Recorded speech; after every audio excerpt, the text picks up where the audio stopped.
ಮುಖ್ಯವಾಗಿ ಟಾಟಾ ಮೋಟಾರ್ಸ್ ಸಂಸ್ಥೆಯಿಂದ ಅವರ ಪ್ರತಿನಿಧಿಗಳು ಈಗಾಗಲೇ ತಮ್ಮನ್ನು ಉದ್ದೇಶಿಸಿ ಮಾತನಾಡಿದ್ದಾರೆ. ನಮ್ಮ ಟ್ರಾನ್ಸ್ಪೋರ್ಟ್ ಸೆಕ್ರೆಟರಿ ಇದ್ದಾರೆ, BTMC MD, KSRTC MD ಎಲ್ಲ ಕೂಡ ಇದ್ದಾರೆ. ನಾನು ಮೊದಲಾಗಿ ಸರ್ಕಾರದ ಪರವಾಗಿ ನಾನು ಮತ್ತು ಮುಖ್ಯಮಂತ್ರಿಗಳು ನಮ್ಮ ಸಾರಿಗೆ ಇಲಾಖೆಯ ಮಂತ್ರಿಗಳ ನೇತೃತ್ವದಲ್ಲಿ ಈ ದೇಶದಲ್ಲೇ ಒಂದು ದೊಡ್ಡ ಇತಿಹಾಸವನ್ನು ಸೃಷ್ಟಿ ಮಾಡಲಿಕ್ಕೆ ಹೆಜ್ಜೆ ಹಾಕಿದೆ. ಸಾಕ್ಷಿ ಗುಡ್ಡೆ ಬಿಡ್ತಾ ಇದೆ. ಮುಂದಿನ ವರ್ಷ ಕೊನೆ ವರ್ಷದೊಳಗಡೆ ಇಡೀ ದೇಶಕ್ಕೆ ಅತಿ ಹೆಚ್ಚು ಎಲೆಕ್ಟ್ರಿಕಲ್ ಬಸ್ಸನ್ನು ಸಾರಿಗೆ ವ್ಯವಸ್ಥೆಯಲ್ಲಿ ನಡೆಸಲಿಕ್ಕೆ ಒಂದು ದೊಡ್ಡ ಮೈಲಿಗಲ್ಲನ್ನು ಸಾಧನೆ ಮಾಡ್ತಾ ಇದೆ.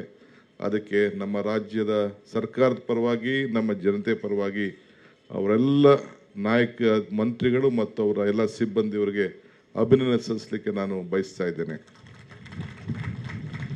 ಹಿಂದೆ ಸಿದ್ದರಾಮಯ್ಯನವರ ಸರ್ಕಾರದಲ್ಲಿ EVM ಪಾಲಿಸಿಯನ್ನು ಇಡೀ ದೇಶದಲ್ಲೇ ಮೊದಲನೇ ಬಾರಿಗೆ ನಾವು ಮಾಡಿದ್ದು.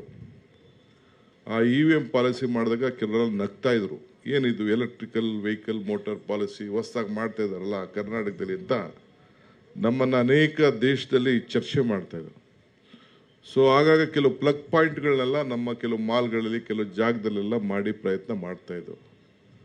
ಇವತ್ತು ನಿಮ್ಮ ಕಣ್ಣಲ್ಲಿ ನೋಡ್ತಾ ಇದ್ದೀರಿ, ಬಸ್ಗಳು ಇವತ್ತು 1000ಕ್ಕೂ ಹೆಚ್ಚು ಬಸ್ಗಳನ್ನು ಒಂಚೂರು ಡೀಸೆಲ್ ಆಗದೆ ಎಲೆಕ್ಟ್ರಿಕಲ್ಲೇ ಚಾರ್ಜ್ ಮಾಡಿ ಇವತ್ತು ಈ ಬಸ್ಗಳನ್ನು ಮಾಡ್ತಾ ಇದ್ದೇವೆ.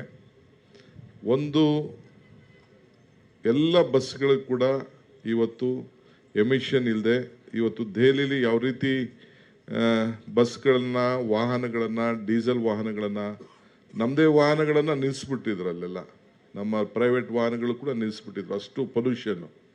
ಅದನ್ನು ಮುಂಜಾಗ್ರತೆಯಾಗಿ ಬೆಂಗಳೂರು ಇವತ್ತು ವಿಶ್ವವನ್ನು ಇವತ್ತು ಆಕರ್ಷಣೆ ಮಾಡೋಂಥ ದೊಡ್ಡ ಶಕ್ತಿ ಇವತ್ತು ಬಂದಿದೆ.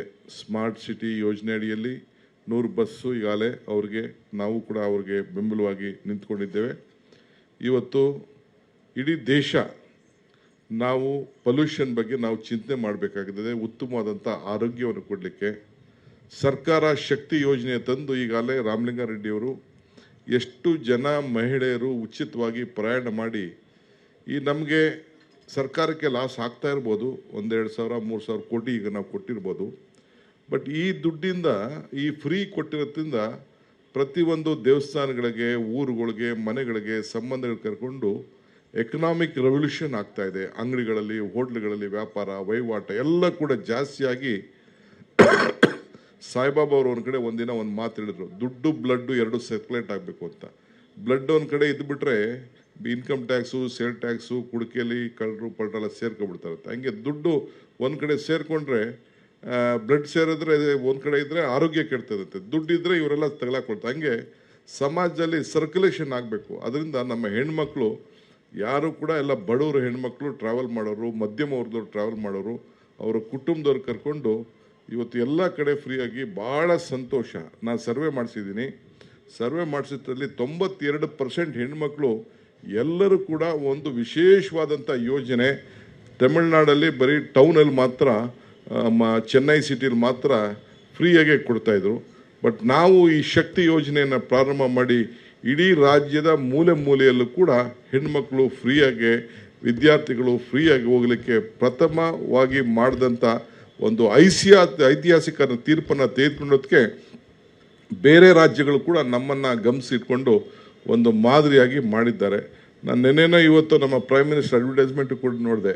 ಅವರು ನಮ್ಮ ಗ್ಯಾರಂಟಿ ಬಗ್ಗೆ ಟೀಕೆ ಮಾಡ್ತಿದ್ರು. ಈಗ ಅವರು ಮೋದಿ ಗ್ಯಾರಂಟಿ ಅಂತ ಪಾಪ ಅವರು ಕೂಡ ನಮ್ಮನ್ನು ಫಾಲೋ ಮಾಡ್ತಾ ಇದ್ದಾರೆ. ಅವ್ರಿಗೂ ಕೂಡ ನಂಗೆ ಭಾಳ ಸಂತೋಷ ಆಗ್ತದೆ, ಅವ್ರಿಗೂ ಅಭಿನಯಿಸ್ತೀನಿ. ಯಾಕೆಂದರೆ ನಾವು ಅವ್ರಿಗೂ ಕೂಡ ಒಂದು ಮಾದರಿಯಾಗಿ ಇವತ್ತು ಕೆಲಸ ಮಾಡ್ತಾ ಇದ್ದೇವೆ. ಇವತ್ತು ನಾನು ಹೆಚ್ಚಿಗೆ ಮಾತಾಡೋಂತಿಲ್ಲ. ಇನ್ನು ನಮ್ಮ ಯುವ ನಿಧಿ ಇವತ್ತು ಪ್ರಾರಂಭ ಮಾಡಲಿಕ್ಕೆ ಇವತ್ತು ಪ್ರಯತ್ನ ಮಾಡಿ ಶುರು ಮಾಡ್ತಾ ಇದ್ದೇವೆ. 5ನೇ ಗ್ಯಾರಂಟಿ. ಸೊ 5 ಬೆರಳು ಗಟ್ಟಿಯಾಗಿದ್ದರೆ ಈ ಹಸ್ತಕ್ಕೆ ದೊಡ್ಡ ಶಕ್ತಿ ಬಂದಂಗೆ ಆಗ್ತದೆ. ಸೊ ನಿಮ್ಮ ಆಶೀರ್ವಾದ ಈ ಸರ್ಕಾರಕ್ಕೆ ಇರಲಿ. ಈ 5 ಬೆರಳನ್ನು ಕೂಡ 5 ಗ್ಯಾರಂಟಿಯನ್ನು ಕೂಡ ಜನರಿಗೆ ಸಮರ್ಪಕ ಮಾಡ್ತಿದೆ. ಮೊದಲು ಇದನ್ನು ಮಾಡ್ದೋ, ಅವತ್ತೇ ಬಸ್ಸನ್ನು ಪ್ರಾರಂಭ ಮಾಡ್ದೋ ಯೋಜನೆನ ಇವತ್ತು ಯುವ ನಿಧಿನ ಪ್ರಾರಂಭ ಮಾಡ್ತಾ ಇದ್ವಿ. ಯುವಕರಿಗೆ ಅನುಕೂಲ ಆಗಲಿ, ರಾಜ್ಯದ ಜನತೆಗೆ ಅನುಕೂಲ ಆಗಲಿ.